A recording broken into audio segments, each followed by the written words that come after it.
শুভ সন্ধ্যা। সকলকে নমস্কার। এখানে উপস্থিত যারা মাননীয় বিধায়ক আছেন এবং অন্যান্য বক্তা রয়েছেন, মঞ্চের সামনে উপস্থিত সম্মানীয় যারা শ্রোতা রয়েছেন, প্রত্যেককে আমার পক্ষ থেকে শ্রদ্ধা এবং নমস্কার। আমি প্রসূন ব্যানার্জি, আমি মালদা চাঁচল বিধানসভাকে রিপ্রেজেন্ট করি এবং এই মঞ্চে আমি একমাত্র উত্তরবঙ্গের প্রতিনিধি। মালদা উত্তরবঙ্গের 8 জেলা, আপনারা জানেন, কুচবিহার থেকে শুরু হয়ে মালদা পর্যন্তই হচ্ছে উত্তরবঙ্গ এবং সেখানে নর্থ বেঙ্গল ডেভেলপমেন্ট যে ডিপার্টমেন্ট আছে সেখানে তারা কাজ করে। জিওগ্রাফিক্যালি ফারাক্কার ওপারে যেহেতু আমার কাজের বিস্তার বা ব্যাপ্তি, তার জন্য খুব কমই আমি অনুষ্ঠানে আসতে পেরেছি। প্রথমেই বলি যে নির্বাচন আমরা দেখলাম 2026-এ, সে নির্বাচনটি একটি সিগনিফিক্যান্ট নির্বাচন ছিল। এই নির্বাচন 2026-এর নির্বাচন শুধুমাত্র যে পশ্চিমবঙ্গবাসী কিনলি অবজার্ভ করেছেন এমন নয়, এটা সম্ভবত ওয়ার্ল্ডের one of the most viewed কোনো স্টেট ইলেকশন, যেখানে প্রত্যেকটা দেশ খুব কিনলি অবজার্ভ করছিল একটা ব্যাটল, যেখানে দুটো মেন প্রতিপক্ষ দল বিজেপি এবং Trinamool Congress fight it out করছিল গভর্নমেন্টে আসার জন্য।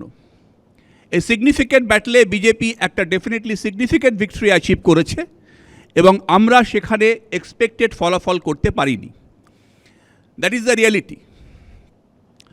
What ever is said about the process, anomalies and all, সেটা হচ্ছে আমাদের ইন্টারনাল অ্যাসেসমেন্টের জন্য, সেটা ভবিষ্যতে আমাদের প্রসিডিওরাল অ্যাসপেক্টের জন্য, কিন্তু at the end of the day মানুষ যেটা দেখতে চায় সেটা হচ্ছে রেজাল্টের দিক থেকে একটা সিগনিফিক্যান্ট ভিক্টরি অ্যাচিভ করার জন্য বিজেপিকে অভিনন্দন। একই সাথে একটা রেসপন্সিবল অপোজিশনের রোল প্লে করতে শুরু করার জন্য আমরা বলতে পারি যে আমরা আমাদের সতীর্থরা, আমি এবং কুণালদা এখানে রয়েছি ডাইরেক্টলি যারা বিধায়ক আছি, আমরা আমাদের মতো করে একটা রেসপন্সিবল অ্যান্ড কনস্ট্রাকটিভ অপোজিশন তৈরি করার চেষ্টা করব পশ্চিমবঙ্গে, সেটা আমরা কথা দিতে পারি।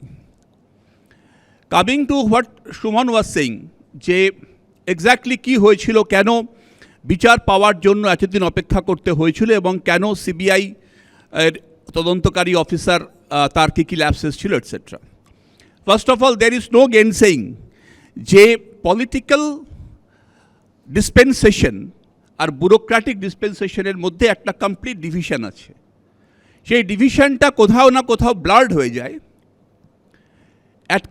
ব্রুকস অ্যাটকিনসনের একটা খুব ইন্টারেস্টিং কথা আছে যে bureaucracy is designed to perform for public interest, but as soon as it is established, bureaucracy becomes an independent spiritual entity and consider the public as an enemy. যদি আপনি বলেন যে 3 জন আইপিএস অফিসারের গাফিলতির জন্য একটা বড় ঘটনা, যে ঘটনাটা নিঃসন্দেহে কালেকটিভ কনসেন্স অফ বেঙ্গল নয়, কালেকটিভ কনসেন্স অফ দ্য ওয়ার্ল্ডকে নাড়িয়ে দিয়েছিল, একই সাথে সিবিআইয়ের এই তদন্তকারী অফিসারের যে অ্যাপারেন্ট ল্যাপসেস আমরা দেখতে পাচ্ছি, মানে মানুষ মনে করছেন পাবলিক পারসেপশনে, আপনি কি বলবেন যে এটা কারো ইনস্ট্রাকশনে হয়েছিল? মানে CBI works under the PMO, তা আপনি বলবেন যে পিএমও ওখান থেকে ইনস্ট্রাকশন দিয়েছিল টু বচ আপ দ্য ইনভেস্টিগেশন? এটা বিলিভেবল নাকি? তো stop putting of finger at the political dispensation for the lapses of bureaucracy. এটা প্রাথমিক ফ্যালাসি যেটা পলিটিশিয়ানরা করে থাকেন। এই থিন লাইনটা কোথাও ব্লার্ড হয়ে যায়। আপনাকে পরিষ্কার রিড করতে হবে। 72 থেকে 77 কংগ্রেস এই রাজ্যে ক্ষমতায় ছিল।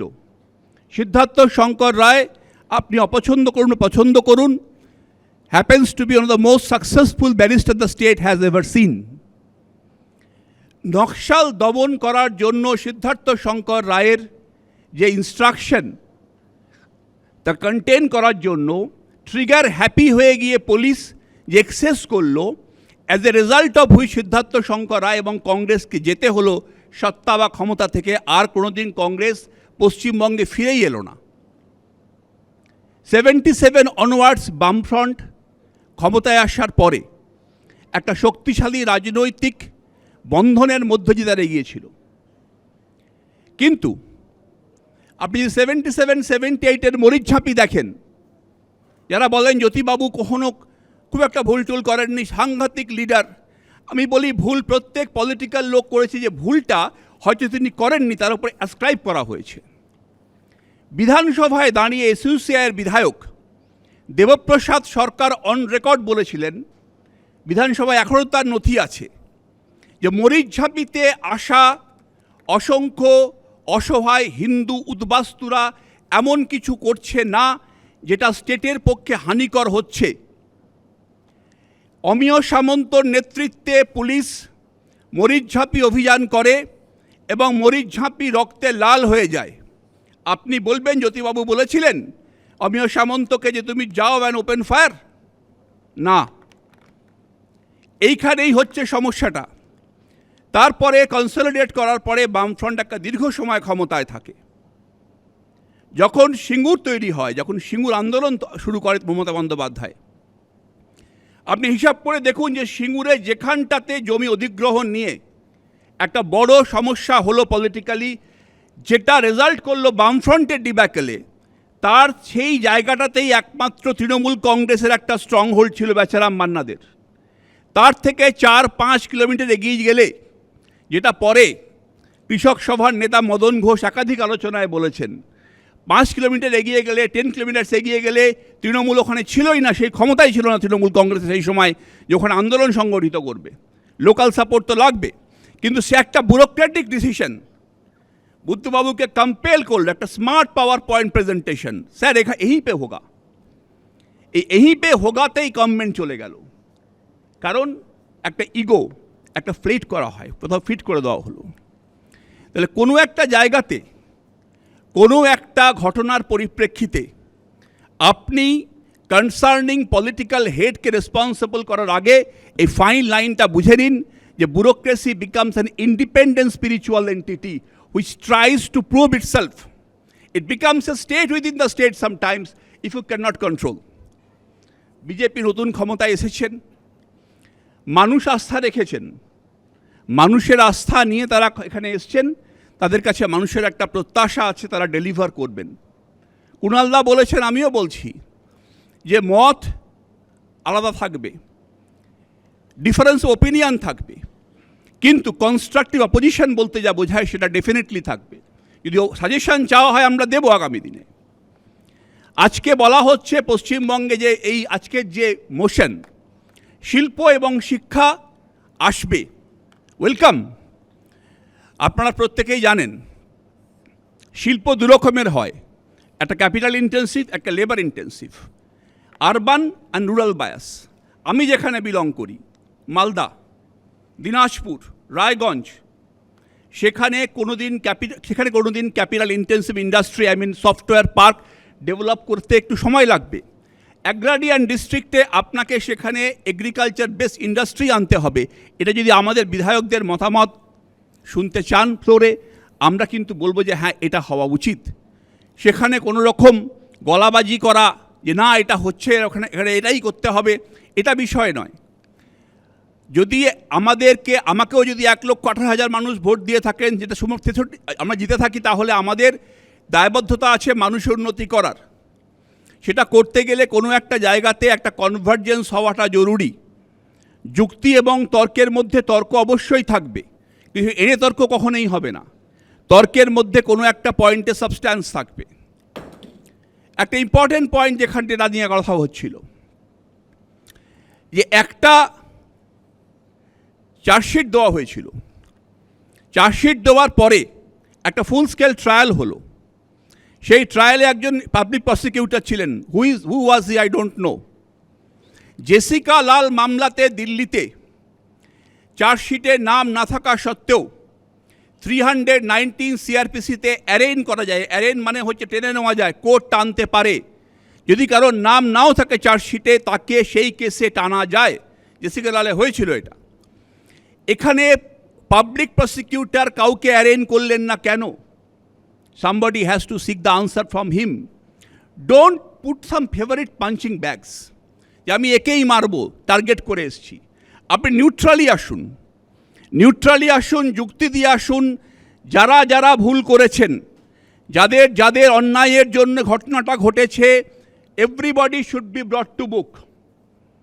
কিন্তু কোথাও উইচ হান্টিং করতে যাওয়ার প্রয়োজন নেই। আপনার অ্যাডমিনিস্ট্রেশন পলিটিক্যাল সিস্টেমের অবিচ্ছেদ্য অংশ হবে, হতেই হবে। কিন্তু অ্যাডমিনিস্ট্রেটিভ ওভাররিচ যদি কোথাও হয়ে যায়, আজকে বলা হয়েছে যে উচ্ছেদ হয়তো রিমুভ করতে হবে, that may be a political decision. কিন্তু সেখানে করতে গিয়ে যদি কোনো লোকের ইনজুরি হয়, যদি কোনো লোকের আনফর্চুনেট কিছু হয়, টাচউড না হোক, আপনি বলবেন যে পলিটিক্যাল এক্সিকিউটিভ দায়ী তার জন্য? না, এই জায়গাটাতে ক্লিয়ার থাকা উচিত যে যা কিছু ভুল হয়েছে, আমরা তো বলছি আমাদের কোথাও না কোথাও ভুল হয়েছিল বলে মানুষ আমাদের থেকে আপনাদেরকে অনেক বেশি সমর্থন দিয়েছে। তার মধ্যে যদি আমাদের রিজার্ভেশন থাকে, সেটা আমরা আমাদের আত্মসমালোচনার মধ্যে আনব।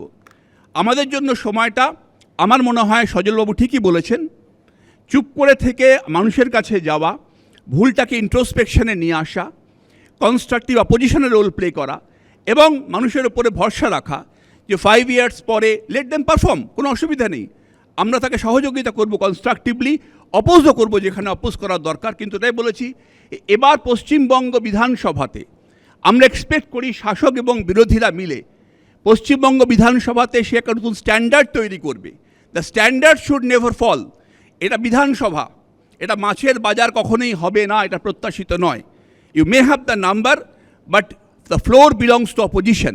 আমরা যদি একসাথে কোঅর্ডিনেটেড অ্যাপ্রোচে যেখানে বিরোধিতা করা সেখানে বিরোধিতা করি কনস্ট্রাকটিভলি, এবং যেখানে সরকারকে সহযোগিতা করার সেই যুক্তিপূর্ণভাবে যদি সেটা আমরা করি, আগামী দিনে আমার বিশ্বাস মানুষ আমাদের প্রতি আস্থা রাখবে।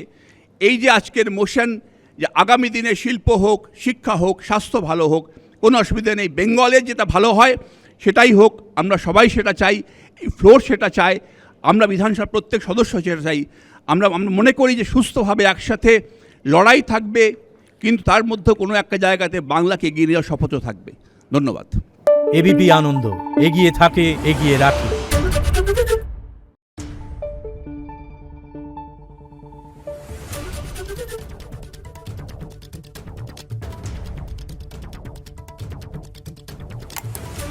Thank you.